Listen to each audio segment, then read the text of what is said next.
So hey, so hey, so you ever said a word so many times that it kind of just breaks and loses all meaning? So I had a friend of mine who lives in Japan, who studies Japanese, sort of contact me and just sort of help me with the pronunciation of the so hey training club. And what it realized is that I've never heard it said before. So I'd been saying it wrong. I've been saying so hi, and actually it should be more like su hey, so hey. So yeah, I've had about a year of saying it the wrong way, and now I'm trying to reprogram my brain. So if I say it the wrong way, so this week I got asked a question about who the So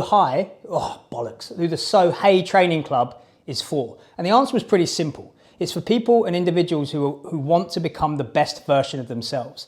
Because I think there's no greater task that we can take on than to start to treat ourselves like a project and start asking ourselves, how good could we be?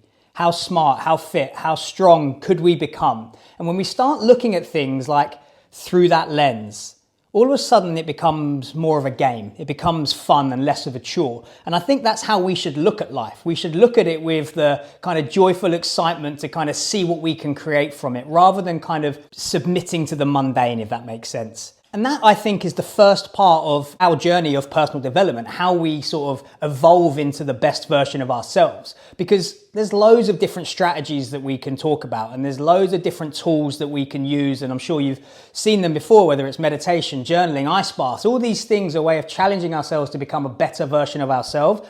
But all of it is completely meaningless if we neglect the sort of the main core principles of personal development. And that's what we're going to discuss in today's video.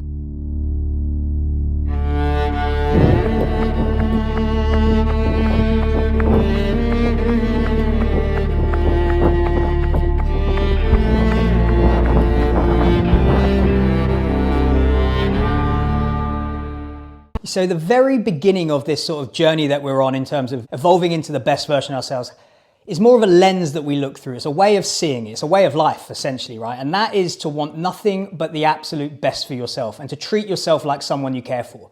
Now, that might seem like it's common sense, but unfortunately, common sense isn't always common practice. And in order to get to this point, we have to develop a rock solid relationship with ourselves. You've got to like the person that you see in the mirror. And that's not always easy, because we get a front row seat to all the mistakes we make in life, all the failures, all the shortcomings. You know, every time we fell off that diet or we didn't give up that habit that we said we would, you know, and every time we do this, we kind of learn not to trust ourselves. And the reality was that was me. You know, I haven't always had a great relationship with myself. I'd be the first person to jump on my back if I made a mistake and to put myself down. And the only real place it leads to is fear.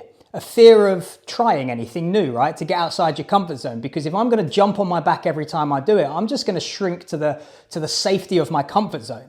You know, and that's the reason that I got the tattoo on my hand that reads, live without fear. Because when you are fearless, you know, that's when you have the courage to step outside your comfort zone, to challenge yourself to overcome these challenges, which ultimately lead us towards our true potential. There should be no one on the face of this earth that wants the very best for you more than you. And that's the very first principle when it comes to this journey of kind of realizing our true potential, moving towards the best version of ourselves. It's to develop that rock solid relationship that allows us to be happy and at peace with who we are and free to challenge ourselves to take on anything we want. That's what real personal development is, right? No one talks about it because we get caught up with meditation, journaling, and whatever it might be. And the reality is that if you're not doing that from a stance of wanting nothing but the best for yourself, we're just going through the motions. You know, we're just kind of wasting time if nothing else. There's a line that I love, and I can't remember who said it, but it says, the answers that we are looking for are in the work that we are avoiding. I think I heard Chris Williamson quote it on a podcast. I just can't remember who said it. And I get it, because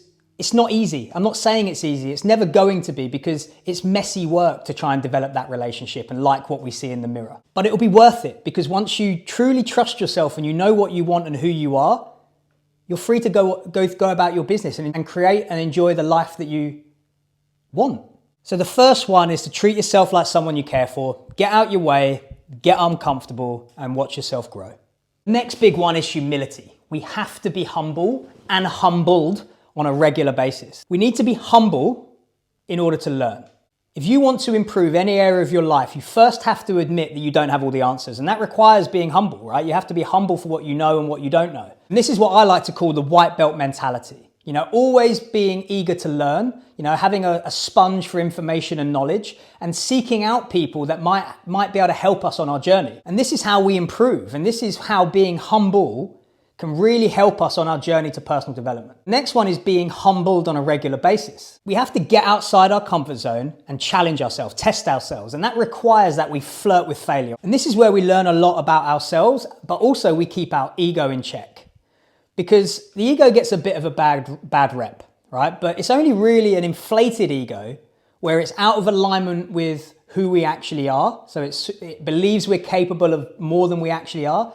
That's a negative. This is why being humbled on a regular basis keeps that in check, because there's a fine line between an inflated ego and confidence, right? And that fine line is an inflated ego is what we believe we're capable of, what we think we're capable of, and confidence is what we know we're capable of. The goal here is to build confidence by overcoming challenges on a regular basis, or at least putting ourselves in the arena on a regular basis, right? Because that's how we create that alignment between our ego and who we actually are. Confidence, or the building of confidence, is a resume of action that reinforces I am who I say I am. And if we can continually do that, continually put ourselves in the arena of testing what we're capable of and then overcoming that, we have no idea where that may lead or how good we can become if we continue and make that a habit. This can only be achieved by getting outside your comfort zone and setting challenges that scare us, because if you're not scared, you're not outside your comfort zone. It's the unknown that's scary.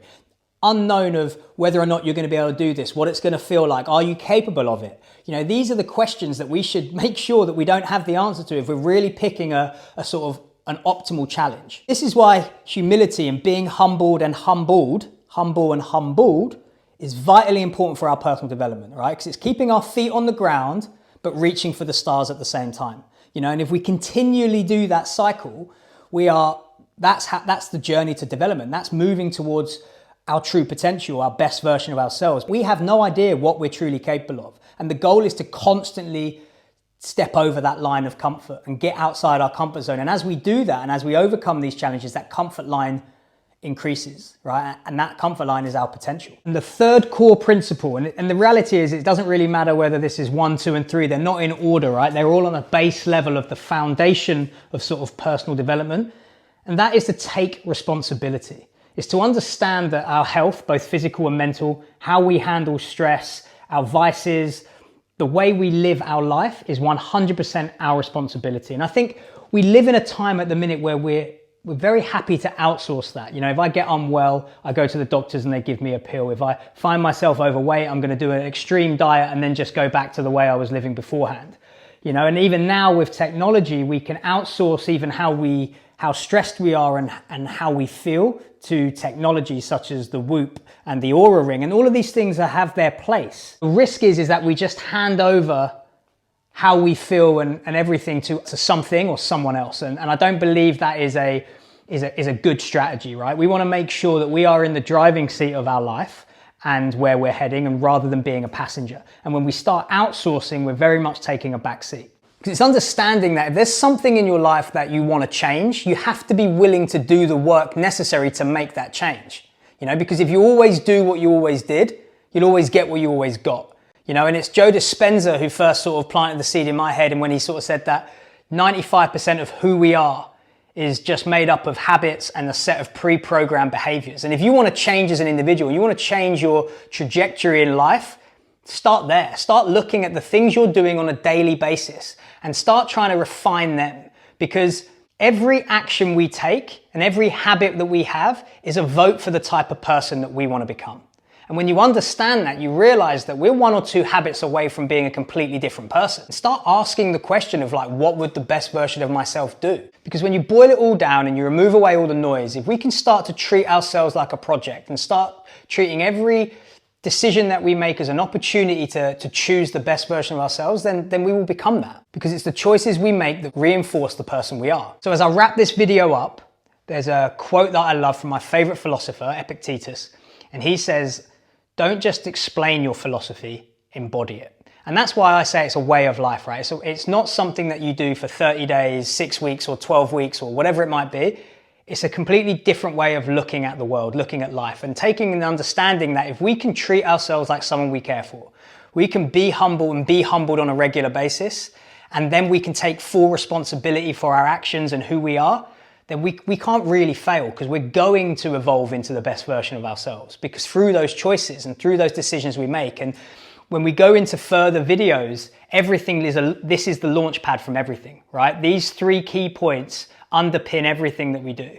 And again, this first principle or core principle way of thinking is a really important lens to look at life through.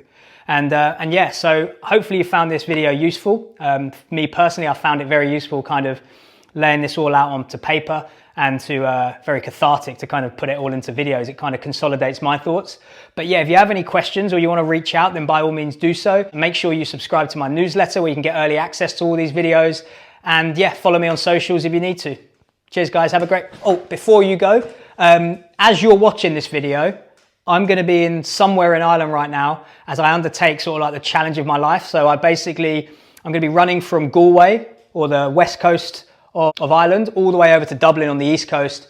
It's about 135 miles, completely solo, everything in my backpack, a real challenge. So it's really embodying kind of the philosophy that I'm sort of saying of getting outside my comfort zone, challenging myself, and kind of committing to that kind of be humbled strategy. If you want to support that, I'm going to be raising money for the East Anglian Children's Hospice, an amazing cause that look after sort of children and young people that have life-limiting conditions.